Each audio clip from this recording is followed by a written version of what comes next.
Of emails and coming to more of your calls. Simon, you've been hanging on for some time. Ricky says, this is typical management of the police. I was a police officer in Nottinghamshire until 2012. I left because the police are poorly managed. They don't know what needs to be done. 6 officers with a speed gun at 9:45 on a Sunday night. The police have become a joke. Oh dear. Same subject. This comes in from Ian. Even the public have a legal duty not to walk by. I don't think we have a legal duty. I think we do have some sort of bizarre power of arrest.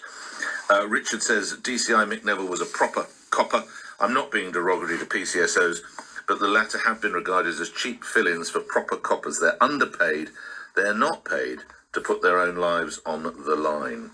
Well, again, what are they there for then? Simon's in Northampton. Your story, Simon. Good morning.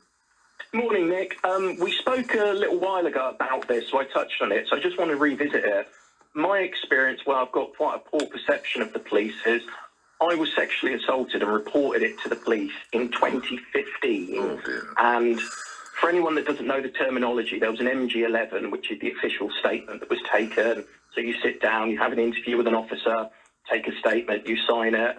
That was never even logged as a crime. And then for the next 8 years, I've been chasing this up. And there's been other crimes that have happened. And I've said, look, what's going on with that? I mean, this is not a case where you speak to the odd officer, you do something very kind of intangible, just have a conversation.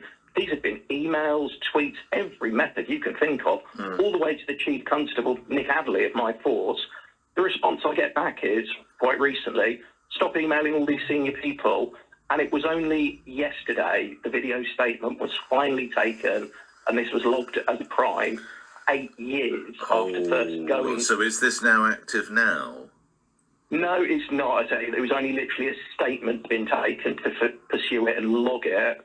But that's taken. Well, what are they going to... Okay, so now it's logged. What happens next? They'll go through all the process they should have done 8 years ago. But it's from the point I'm making is having gone to officers about other crimes saying, look, there's harassment coming off the back of this. Could you log this? And what's happened with the other crime?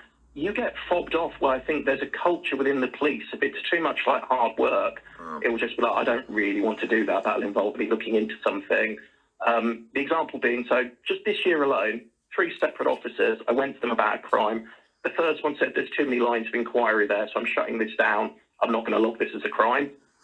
I see. Okay, Simon, just lastly, when it comes to this event then that's happened in Sussex, your reaction to the way that PCSO handled it?